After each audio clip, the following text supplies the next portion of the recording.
Hello everyone, আজকে আমরা শিখবো মাইক্রোসফট এক্সেলে অ্যালাইনমেন্টগুলো চেঞ্জ করার কিছু ডিফারেন্ট ওয়েজ।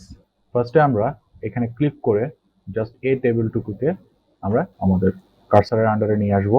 দেন আমরা এখানে দেখতে পাচ্ছি যে কিছু align left, align mid, centre এবং রাইট এখান দেওয়া আছে। তো আমরা যদি ফার্স্টে লেফটে ক্লিক করি তাহলে দেখতে পাবো যে সবগুলো ডেটা বাম পাশে চলে এসেছে।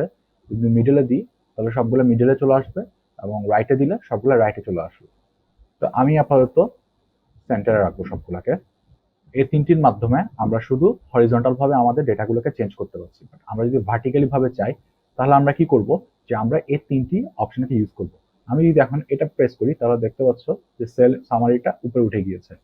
আবার এটা দিই তাহলে একটু নেমেছে, আর এটা ক্লিক করলে আরো নিচের দিকে নামবে। তো আমি এটা মিডল বরাবর রাখি। এখন যদি আমি E2 এর দিকে খেয়াল করি তাহলে দেখতে পাবো যে এখানে কিছু একটা লেখা আছে, বাট সেটা স্পষ্টভাবে দেখা যাচ্ছে না। আর আমরা ফর্মুলা বারের মধ্যে সেটা দেখতে পাচ্ছি যে কোয়ার্টার টোটাল 2019 টাকা।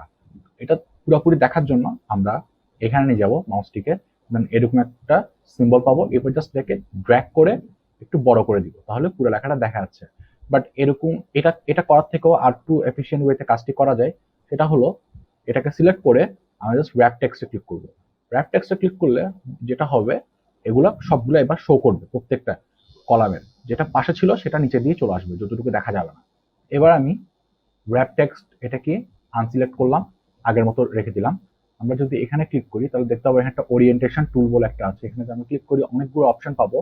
এবার আমি যদি অ্যাঙ্গেল কাউন্টার ক্লক ওয়াইজ দিই তাহলে দেখতে পাবো যে আমাদের লেখাগুলো এবার কর্নার বরাবর চলে গিয়েছে।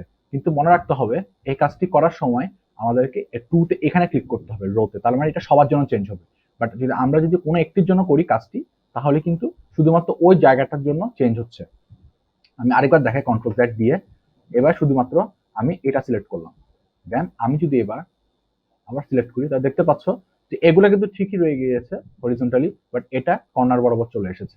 আবার আমরা চাইলে ভার্টিক্যাল টেক্সট ইউজ করতে পারি, তাহলে লেখাগুলো এভাবে আসবে, অথবা রোটেট টেক্সট ডাউন দিই তাহলে এভাবে আসবে। তো আপনারা আপনাদের যেটা সুবিধা এবং যেটা আপনাদের পছন্দ আপনার সেটা ইউজ করতে পারেন। আমরা যদি এবার আমাদের হেডিং এর এই ডেটা টেবিলের যে হেডিং যে রয়েছে সেলস সামারি, এটাকে যদি মাঝখানে বরাবর আনতে চাই এবং যে মাঝখানে যে যে রেখা যেগুলো আছে সেগুলো যাতে ভিজিবল না হয়, সেটা করার জন্য আমরা সিলেক্ট করে পর্যন্ত নিয়ে আসবো, দেন জাস্ট মার্জিন সেন্টার। তো দেখতে পাবো যে আমাদের সেল সামারিটি মাঝখানে চলে এসেছে এবং মাঝখানে যে দাগগুলা ছিল ওগুলা এখন আর দেখা যাচ্ছে না। তো এভাবেই চাইলে আমরা আমাদের টেবিলগুলোকে এবং আমাদের ভিতরে যে ডেটাগুলো আছে সেগুলোকে অ্যালাইনমেন্ট চেঞ্জ করতে পারি। তো এই ছিল আজকের জন্য, দেখা হবে নেক্সট ভিডিওতে। Thank you.